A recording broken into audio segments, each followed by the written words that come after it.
بسم اللہ الرحمن الرحیم الحمدللہ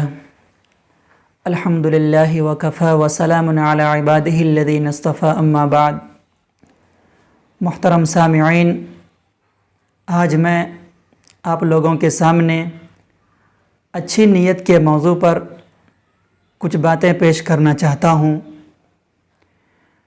نیت کی صورت میں اللہ تعالیٰ نے اہل ایمان کو وہ نسخہ کیمیا عطا فرمایا ہے جس کے ذریعے ہر مسلمان ذرا سی توجہ سے بہت بڑا مقام حاصل کر سکتا ہے۔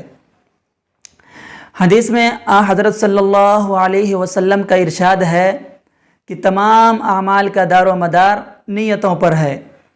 بعض لوگ اس کا مطلب یہ سمجھتے ہیں کہ اچھی نیت سے غلط کام بھی ٹھیک ہو جاتا ہے اور گناہ ثواب بن جاتا ہے۔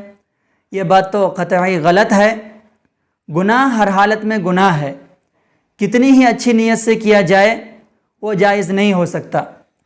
مثلا کوئی شخص کسی کے گھر میں اس نیت سے چوری کرے کہ جو مال حاصل ہوگا وہ صدقہ کروں گا، تو اس نیت کی وجہ سے چوری کا گناہ معاف نہیں ہوگا۔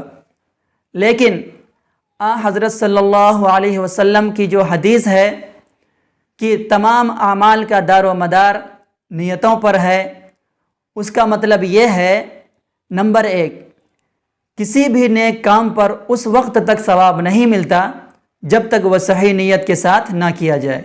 مثلا نماز کا ثواب اسی وقت ملے گا جب وہ اللہ تعالیٰ کی خوشنودی کے لیے پڑھی جائے۔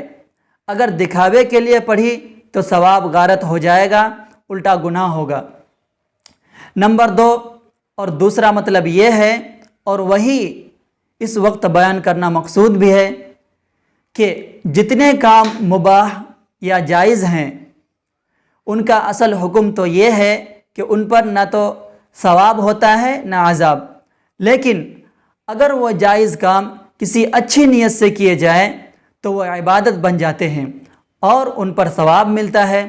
مثلا کھانا کھانا مباحات میں سے ہے، لیکن اگر کوئی شخص اس نیت سے کھانا کھائے کہ اس کے ذریعے میرے جسم کو قوت حاصل ہوگی تو اس قوت کو اللہ تعالیٰ کی اطاعت میں صرف کروں گا، تو یہ کھانا کھانا بھی باعث اجر و ثواب ہوگا۔